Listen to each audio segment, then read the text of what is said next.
compression ratio of 9:1, 62 Newton meters of torque, 62 horsepower. The T7 World Raid, compression ratio of 11.5:1, 68 Newton meters of torque, 72 horsepower. The F900 GS Enduro, compression ratio of 13.1:1, 93 Newton meters of torque, and 105 horsepower. Just compressing that fuel air volume causes heat. So with performance comes massive extra load on the engine. You're generating more heat, you've got way more pressure on the top of the piston, the conrod, the crank, the whole thing, right? And that's before it even ignites. There's a reason these things are still floating around the whole planet after 32 years, is because they're a very low stressed engine. Whereas you get high compression, high performance, you're creating high pressure situation, which, depending on how they're manufactured, will dictate how reliable they are. So today what I want to do is utilizing these three very different bikes that are all capable of doing exactly the same thing. I'm going to do a little sprint test, a little 300-meter sprint race, and see what the outcomes are in terms of time. And with those specs laid out, just on paper, that bike there will smoke all of these on the bitumen.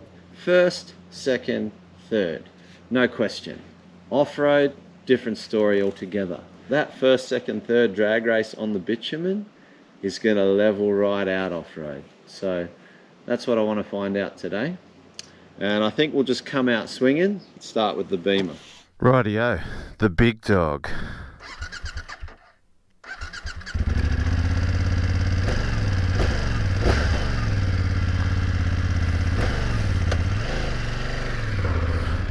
Okay, switch off the traction control just to keep it even with the other two bikes.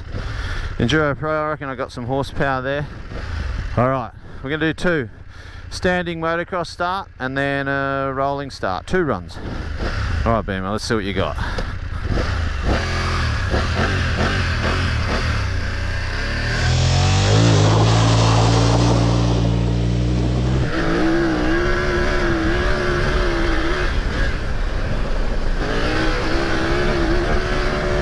Fucking Jesus.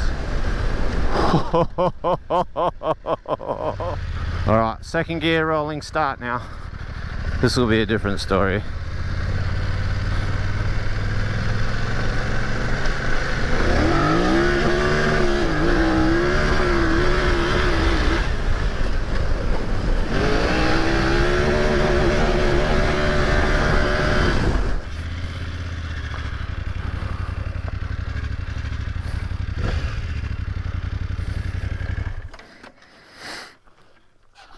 Okay, the World Raid. Click.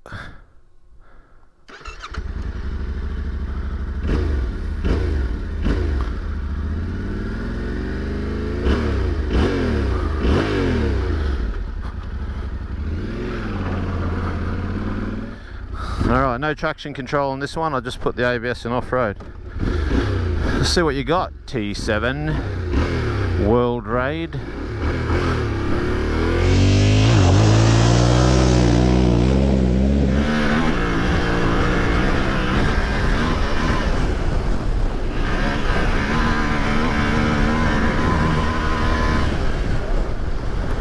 I ran a bit wide. Alright, second gear rolling start, let's have it.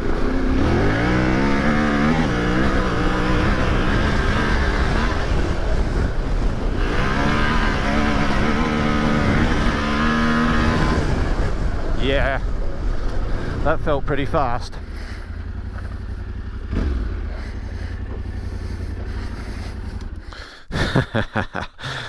Alright horse, this is the one everybody's waiting for.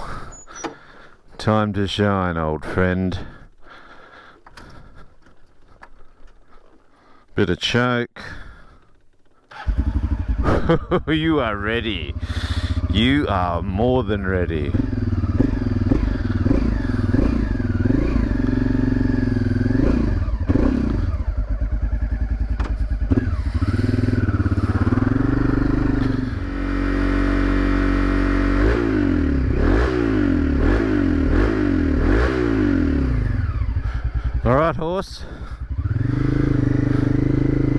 You're up against a couple of big hitters by the looks of those ruts. The whole world's behind you now. Let's go.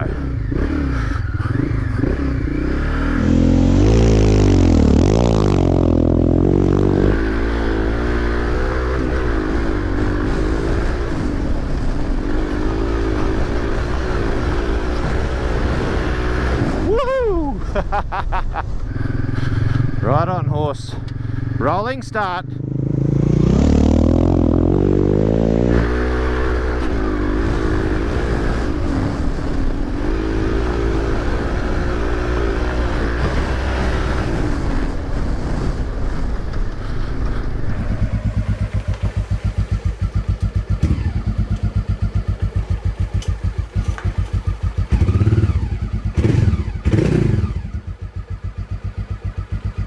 Righto team, the results are in. Look, I squeezed every bit out of every bike. I really wanted to, you know, see what I could do with each bike, and the results are just so funny. We'll start with the Beamer, okay? The MX start on the F900, 12.16 seconds, okay? The rolling start, 10.26 seconds. Interesting, hey? There's 2 seconds in that standstill start to that rolling past. The world raid, so we're not only going down in capacity, we're dropping at least 30 horsepower there. So the world raid, MX start, 12.06 seconds. Point whatever a second faster than the Beamer. The rolling start, 10.15 seconds. I mean, there's nothing in it. It's 0.1 of a second difference. And here we go, the results you've all been waiting for. The Warhorse MX start, 12.24 seconds. That's like not even, it's not even 0.1 of a second slower than a bike that has more than 40 horsepower more than it, okay? And the rolling start for the horse, 10.27 seconds. 0.12 seconds slower than the world raid, which had the quickest time. But there you go. These spec sheets with adventure bikes, when it comes to engines, it's such bullshit. Look at the horsepower difference across the spectrum. They are all within the same 1 second. Every time is inside the same 1 second. Horsepower is not king in the bush. It's as simple as that. Just proved it.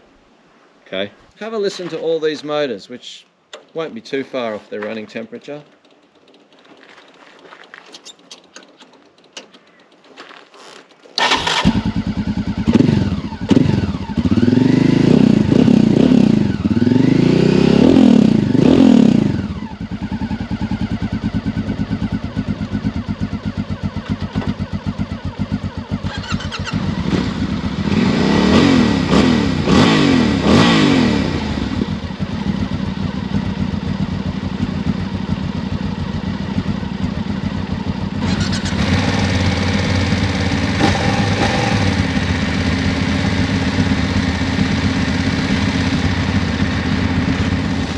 Listen to the horse.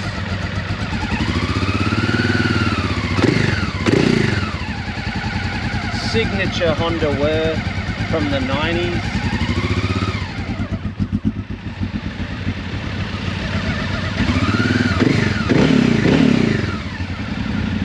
T7.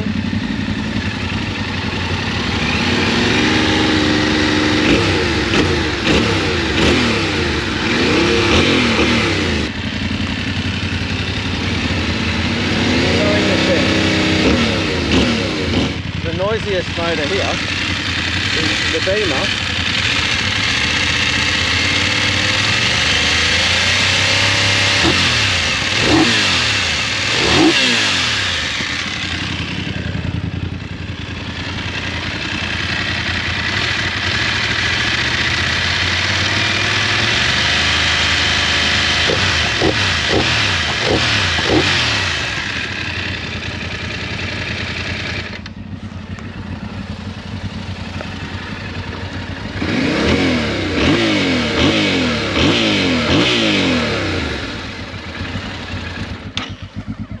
and the horse.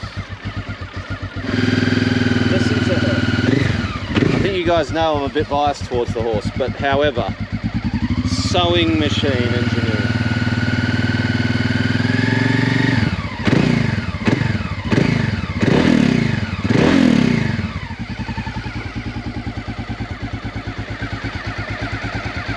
The higher the compression ratio, the bigger the explosion, right?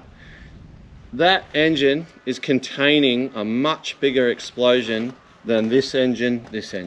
Whether it's at idle, whether it's at 8,000 RPM. On the other side of that little sheath of aluminium cylinder wall and a Nickel coated cylinder, no doubt, as you increase that compression ratio, is going to produce not just more heat, more power, but more noise, right? It is going to be a noisier motor. They obviously have their different design elements with tolerances. They have their formula. Yamaha has theirs. Honda, 32 years ago, they got theirs, right? You know, I get a lot of people asking me, Adam, what is the perfect adventure bike for you? Obviously, this is the only adventure bike I own, the Warhorse. These aren't mine. That's Yamaha's, that's Beamer's. But let me just break it down to a top 3 for me. And this will help you guys understand. And I can be completely unbiased in how I'm pitching it. As a top 3, right, this is how I look at it. If I needed to go and compete in an off-road twin cylinder race against everyone else out there, my pick is the 890R KTM. Hands down, those things, the overall dirt bike performance, are still in a league of their own. Am I interested in going and doing an adventure bike race?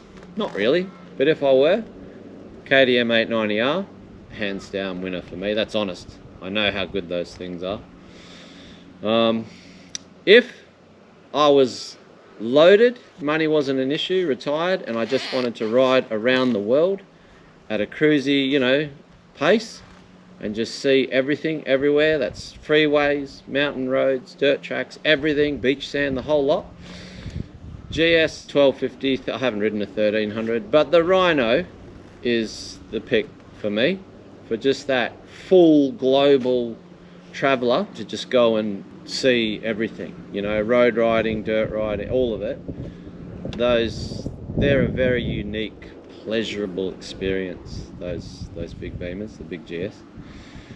But the reality, where I'm at now in life and how I ride, and you know, and the adventures I like to go on, and you saw my trip around Australia on the Warhorse. That's me all over. Deserts, sand, all of it, you know, real hardcore, lightweight, compact adventure. For me, the bike that can, one, handle Australia, is, you know, affordable, something I could afford, realistic, and the main thing for me is just that bulletproof reliability. Then my pick is the World Rate. That's kind of, for those reasons, across the spectrum, that's what and I don't even own this. Thankfully, you know, if I've ever got a spare 20 grand lying around to get an adventure bike, then a new one, then I'll probably buy this off Yamaha, you know. But until then, I don't need to. Got the horse. But I hope that gives you an understanding of what I think. And it's not about what I think. Just understand the sliding of the scale. Horsepower versus reliability. And then there's a lot of variables. How you ride it, where you ride it, what oils you use, how in tune you are with the bike. You know, you can say these highly strung high horsepower engines, it's not that they're unreliable. They're just going to expire faster than a very detuned engine like this, because that's the cost of performance. But you cruise around on it, keep the oil clean. People are riding these things all around the world, as they are T7s, as the Warhorses of the world have been doing so quite faultlessly for the last 32 years and will continue to do so. Don't buy an off-road bike based on a spec sheet, you know. Do your research. Anyway, like and share the video, hit the subscribe button, and yeah, got an international project coming up next, so stay tuned.